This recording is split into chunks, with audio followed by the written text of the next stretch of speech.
रमेश 8वीं क्लास में पढ़ने वाला एक विद्यार्थी था। वो जब भी क्लास में पढ़ाई करता तो बाहर खेलने के बारे में सोचता, और जब बाहर खेलने का मौका मिलता तो कहीं बाहर घूमने के बारे में सोचता। वो कभी भी अपने आज को खुशी खुशी नहीं जीता था, बल्कि कुछ न कुछ आगे के बारे में सोचता। उसके घर वाले और दोस्त भी उसकी इस आदत से बहुत ज़्यादा परेशान थे। एक बार रमेश अकेले ही पास के जंगल में घूमने निकल गया। थोड़ी देर चलने के बाद उसे थकान हुई तो वो वहीं पे नरम नरम घासों पे लेट गया। जल्दी ही उसे नींद आ गई और वो सो गया।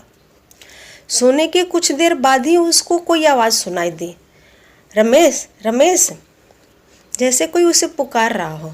रमेश ने जब आंखें खोली तो सफ़ेद कपड़ों में एक परी खड़ी थी। वो बहुत सुंदर थी।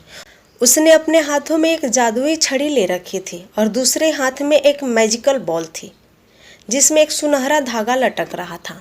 रमेश परी को देखकर खुशी से झूम उठा और कुछ देर परी से बात करने के बाद बोला, आपके हाथ में जो छड़ी है उसे तो मैं जानता हूँ, पर आपने जो ये बॉल ले रखी है और उसमें जो ये सुनहरा धागा लटक रहा है, ये कैसा है? परी मुस्कुराई और बोली, रमेश, ये कोई ऐसा वैसा धागा नहीं है, ये तुम्हारे जीवन का डोर है। अगर तुम इसको हल्का सा खींचोगे तो तुम्हारे जीवन के कुछ घंटे कुछ सेकंड में बीत जाएंगे, और यदि थोड़ा तेजी से खींचोगे तो पूरा दिन 1 मिनटों में गुजर जाएगा। अगर तुम थोड़ी और ताकत से खींचोगे तो कई साल तुम्हारा कुछ दिनों में ही बीत जाएगा। तो क्या आप ये मुझे दे सकती हैं? रमेश ने जिज्ञासा से पूछा। परी ने कहा, हाँ हाँ, क्यों नहीं, लो पकड़ो, पर ध्यान रहे, एक बार अगर समय में तुम आगे चले गए तो तुम पीछे नहीं आ सकते। परी ने जीवन की डोर रमेश के हाथों में थमाते हुए कहा और फौरन ही वहां से अदृश्य हो गई। रमेश अगले दिन क्लास में बैठा खेलने के बारे में सोच रहा था, पर टीचर के रहते वो बाहर नहीं जा सकता। तभी उसे परी द्वारा दी गई सुनहरे धागों वाली बॉल का ख्याल आया। उसने धीरे से बॉल निकाला और डोर जरा सा खींचा। कुछ ही सेकंड में वो मैदान में खेल रहा था। वाह, मज़ा आ गया, रमेश मन ही मन सोच रहा था। फिर वो कुछ देर खेलता रहा, पर मौजूदा वक्त में ना जीने की अपनी आदत के कारण वो फिर कुछ ही देर में उब गया और सोचने लगा, ये बच्चों की तरह जीने में कोई मज़ा है क्या? क्यों ना मैं जीवन की डोर खींच के जवानी में चला जाऊं। और झटपट उसने डोर तेजी से खींच दी। रमेश अब एक शादीशुदा आदमी बन चुका था और अपने 2 प्यारे प्यारे बच्चों का बाप भी। अब वो अपनी पत्नी और 2 बच्चों के साथ रहता था। माँ बाप भी अब बूढ़े हो चले थे।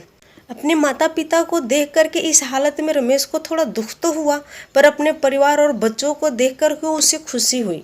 1-2 महीने तो सब कुछ ठीक चल रहा था, पर रमेश ने तो कभी भी अपने वर्तमान को हंसी खुशी से जीना ही नहीं सीखा था। कुछ ही दिनों बाद सोचने लगा, मेरे ऊपर परिवार की कितनी जिम्मेदारियां आ गई हैं। बच्चों को संभालना इतना भी आसान नहीं है, ऊपर से ऑफिस का टेंशन, माता पिता के स्वास्थ्य को लेकर के टेंशन। इससे अच्छा तो मैं रिटायर हो जाता और आराम से अपनी ज़िंदगी जीता। और यही सोचते सोचते उसने जीवन की डोर पूरी ताकत से खींच दी। कुछ ही दिनों में वो एक 80 साल का वृद्ध बन गया था। अब तो सब कुछ बदल चुका था। उसके बाल भी सफ़ेद हो चुके थे, झुर्रियाँ चेहरे पर लटक रही थी। उसके माता पिता भी ना जाने कब छोड़ के जा चुके थे। उसकी प्यारी पत्नी भी बीमारी के कारण गुजर चुकी थी। अब घर में बिल्कुल अकेला था। बस कभी कभी दूसरे शहर में बसे उसके बच्चे उससे बात कर लेते।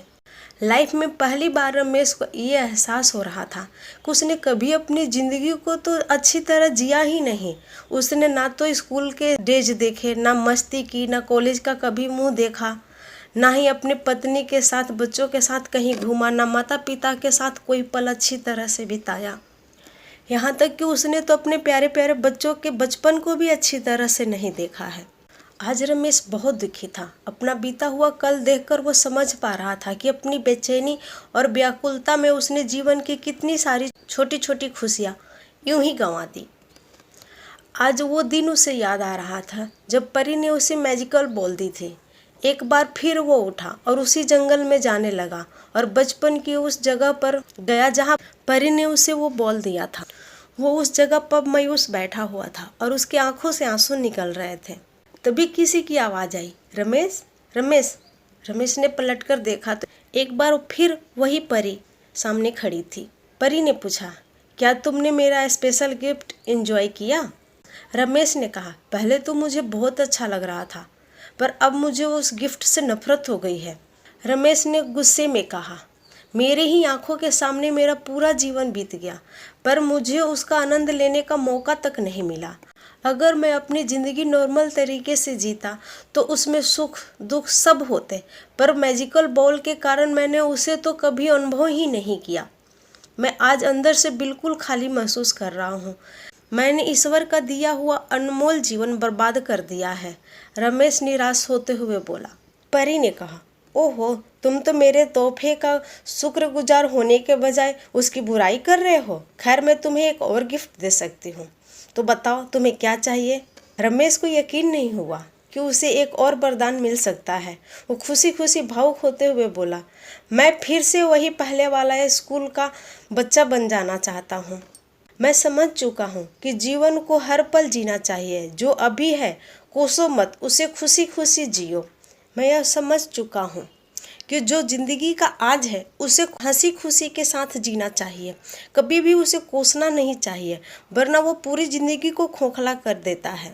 प्लीज़ मेरे पुराने दिन लौटा दीजिए। तभी एक आवाज़ आती है, उठो बेटा, तुम यहाँ इस जंगल में कैसे आके सो गए, और ये सपने में किसको प्लीज़ प्लीज़ बड़बड़ा रहे हो। रमेश आँख खोलता है तो उसके सामने उसकी माँ खड़ी होती है और वो अपनी माँ से लिपटकर फुट फुट के रोने लग जाता है। आज उसे एहसास हो रहा था कि ज़िंदगी कितनी खूबसूरत है। हम जो हमेशा भविष्य के बारे में सोचते रहते हैं और आज को जीना भूल जाते हैं, तो ऐसा ही होता है। आप आज में जियो, कल के बारे में मत सोचो, कल किसने देखा है। अगर आपको ये कहानी अच्छी लगी हो तो प्लीज़ मेरे चैनल को लाइक करें, सब्सक्राइब करें और शेयर करें, और हाँ, बेल आइकन दबाना बिल्कुल ना भूलें। Thank you very much.